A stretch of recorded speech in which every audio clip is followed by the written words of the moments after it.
Donovan, you've played two preseason games at Rocket Mortgage, and you're kind of waiting to saying you're waiting to have your holy shit moment. Did you have it yet, or are you still waiting for the regular season to have that holy shit moment? I've kind of had it after that. I think there'd be even more once the regular season starts. But the first time I heard the intro was kind of like, you sit there and you realize like you're on the other side, like you're on this side, and I think that was probably the first one for me. I think it was against Philly. I think it was Philly. Yeah. But I think it'll come out even more. We'll come back here on the 23rd against the Wizards. But the season's here. I'm excited, and I'm ready to go. How are those flaming swords you mentioned in your introductory press conference?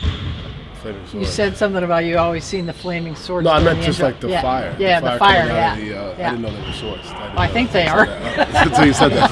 I just noticed like every time we're there, like if you have fire in the intro for me, that's like, that gets me ready for a game. So like I said, to have that, to be on that side and saying your name and your teammates and your team, that just gets you riled up, ready to go. And even for 2 preseason games, it was still loud and electric, and I can only imagine when we come back here in a week or so, or whatever it is. So I'm excited. Is there any concern that you haven't played in a preseason game with Evan Mobley before the real thing? No. I think, we've repped things out, and like I've continuously said, like, there's going to be trials and tribulations with things, regardless if we have played 4 preseason games together or not. I think the biggest thing now is just being able just to be acclimated. But, we've practiced, we've done a lot of reps, we've done a lot of work together in our groups. And, it's one of those things that, he's a really good player. Sometimes it's just like, look, get him the ball and let him go to work, but, and vice versa. But also, from a defensive standpoint, I've noticed a difference playing with him in a positive way. And, it's only going to make us continuously better. Donovan, how do you define success this season? Winning. Like the ideal goal, like I said, the ideal goal for everybody in this locker room, everybody in this organization, and everybody in the city is a championship. And that's what we play for. And I won't be able to give you that real answer until after the season's over, to be honest with you. But like right now, like that's what we're playing for. Everybody's 0-0 with a new start, fresh start.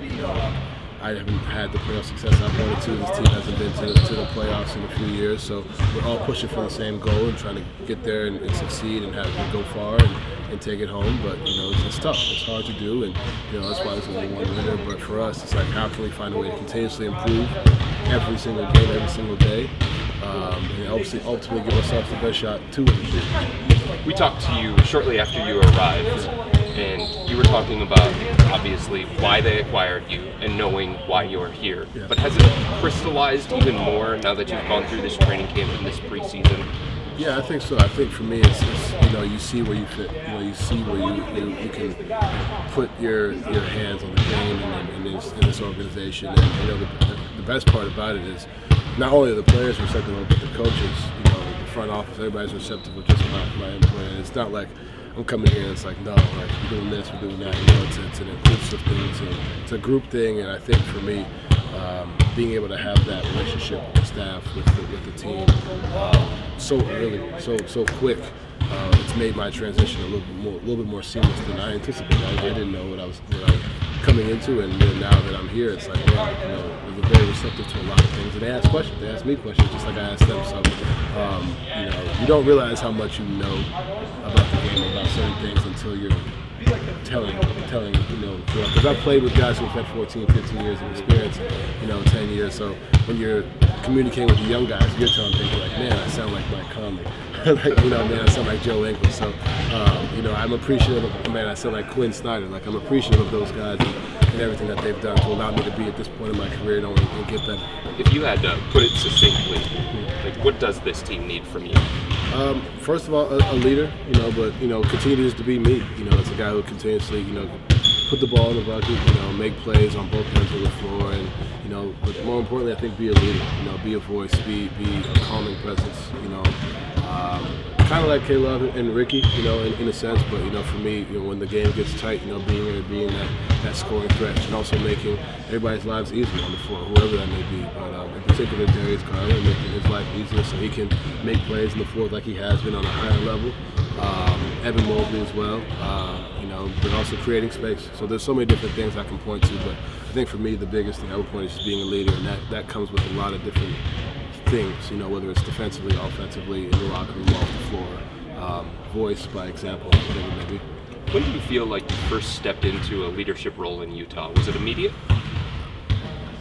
I think it became immediate. I would say I think it became, I would say after the first 15, 20 games, and like I said, I've played with some guys who allowed me to do that. That's not always the case when you have a young kid coming in and you have older vets who allow you to kind of take on that role.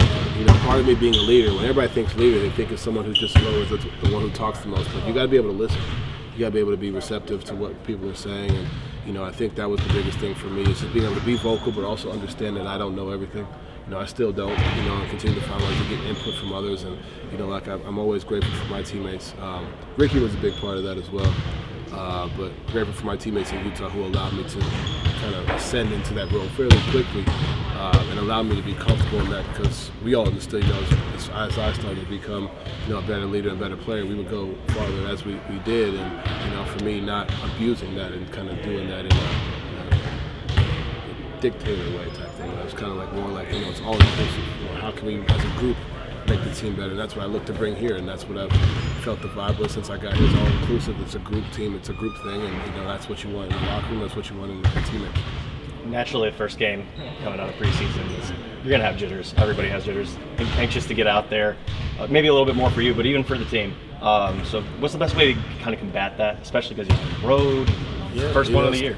Toronto's loud. I haven't played in Toronto, I want to say like two or 3 years, so it's my first time playing there in a minute. And the crowd's always electric. They're a great group. They're competitive, but for us, just got to continue to fall back on our work. There's gonna be nerves. There's gonna be jitters. It's natural. If you don't have that, then I don't think you really love the game. You know what I mean? So for us, just continue to play through that. Understand that it's gonna be a little sporadic. They're gonna come out fiery. It's the first home game. But understanding that, for us, just fall back on what we've been doing through camp. Regardless of we come out strong, we don't come out strong. Understanding that we've got to continue to go by the game plan, do what we've been doing, and fall back on that, because that's ultimately what it is. It's 5-on-5 basketball, regardless of the nerves and the jitters. It's 5-on-5 basketball. We've been doing it for our whole lives, and we've been doing it through camp together as a group. And I'm excited. Thanks, Donovan.